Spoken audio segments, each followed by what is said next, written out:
Hello there and welcome to day 3. Day number 1 we covered the workouts. Day number 2 we covered nutrition and supplementation.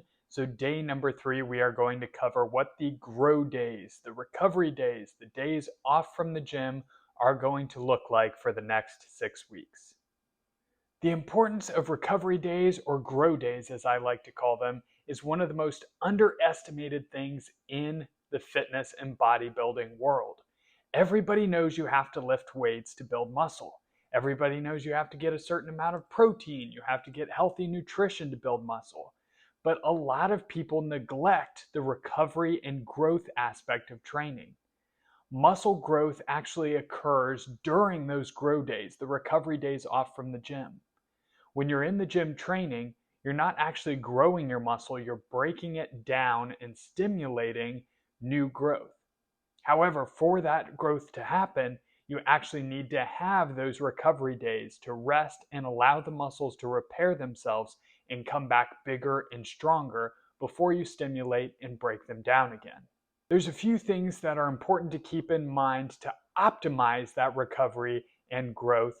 Rather than just sitting around on your butt and taking a day completely off, we are going to take full advantage of our grow days, optimize them, and achieve the best possible results and transformation in the next 6 weeks. So here's what I'm going to be doing on my grow days, and I highly suggest you do too. Number 1 is cardio. Now, we broke this down in the training overview on the home page of the 6-week Blueprint to Living Art course. So you can check out the formula for your starting point for cardio there. However many days you're doing cardio, I highly suggest you do a couple of the days of cardio on your grow days so that you're giving your body a break from the gym and you're separating the cardio from the weights as much as possible. Remember, this is steady state cardio that we are doing for this program, so it won't cut into your recovery at all. We're not breaking down the central nervous system further. We're just doing a basic, moderate paced cardio to get the heart rate slightly elevated and burn body fat. If the weather is nice where you live, then go outside. Go for a brisk walk or a bike ride, a run, go to the beach, keeping it old school like Arnold Schwarzenegger, Frank Zane, and all the golden era guys in the bodybuilding era of the greats who went out on the beach for runs or biked around town for their cardio. If you don't have access to good weather currently, if you have a treadmill, a stationary bike, or a rowing machine at home, you can take full advantage of that and use that for your cardio.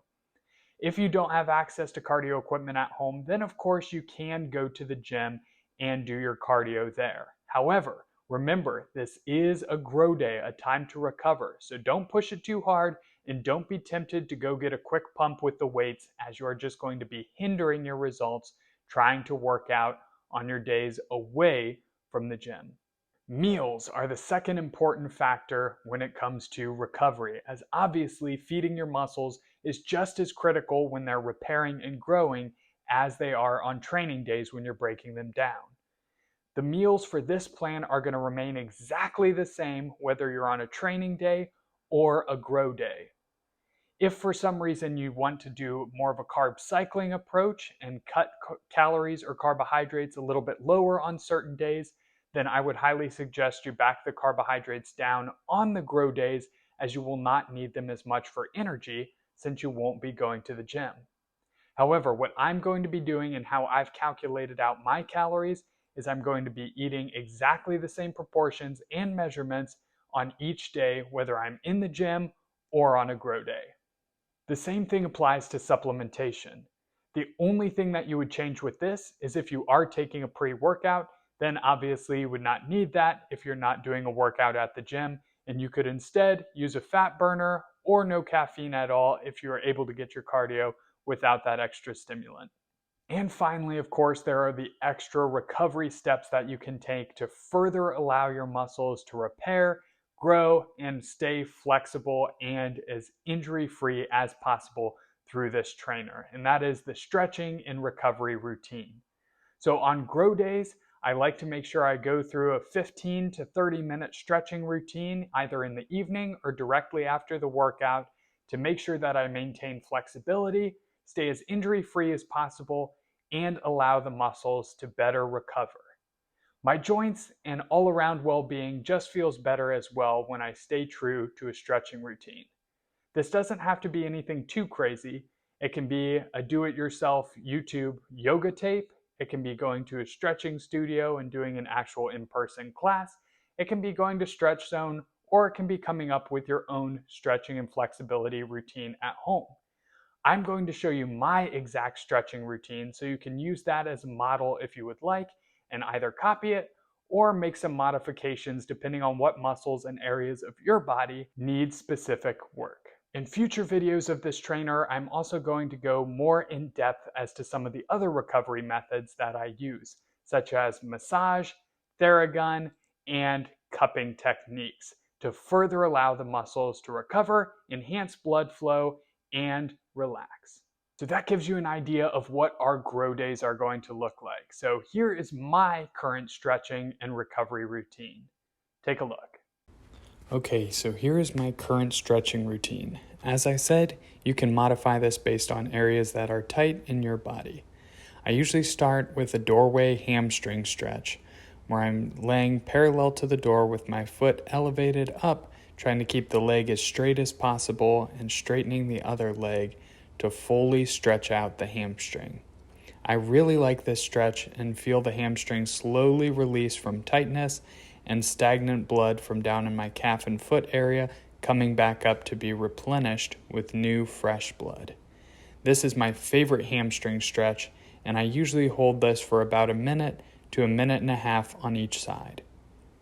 After that, I'll move into the child's pose for the lower back and the lats, as well as the shoulders, and relaxing the hip flexors for the next stretch.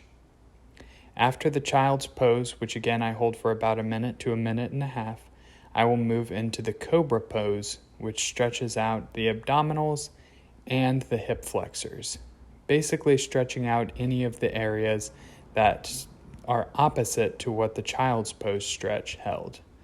So here's the cobra position. All of these stretches are held for a minute to a minute and 30 seconds or so, focusing on deep breathing the entire time and allowing the area to relax. Picture the muscles relaxing and releasing throughout the entire stretch, and focus on breathing normally and consistently the whole time.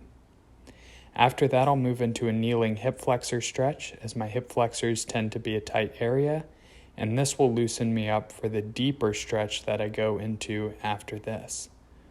I'll repeat this on the other side, focusing on keeping my torso up nice and tall and driving forward slowly by flexing the glutes and pushing forward as my back hip flexor releases and relaxes. After this pose, I'll move into the more advanced double kneeling hip flexor and quad pose. This pose has alleviated my knee pain almost completely, as well as relaxed my tight hip flexors. You'll notice I squeeze with the glutes almost into a bridge position to accentuate and deepen the stretch at the top.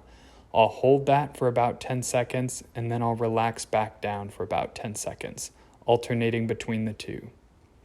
After that, I'll move into a doorway chest stretch, since my chest and front delts tend to be tighter areas in the body.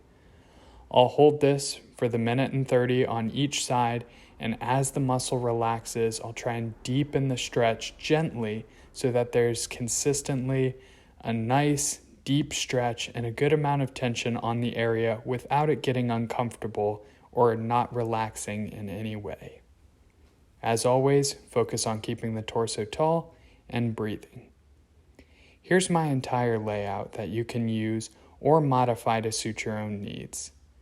You'll notice here that all of the stretches that I do, it's about 8 or 9 stretches when I include some extras depending on any other tight areas in the body. This leads to an easy, relaxing stretching routine that shouldn't take you that long, but should definitely be incorporated. So for the next 6 weeks, that is your plan on the grow days. Get your cardio in, get your stretching and recovery in, get your nutrition in, and get your supplementation in. Simple, easy, but very, very key to optimizing your results and getting the best possible transformation at the end of this. Allow your body to recover, allow your body to grow, and reap the results. Have a fantastic rest of your grow day, and I will see you in tomorrow's video.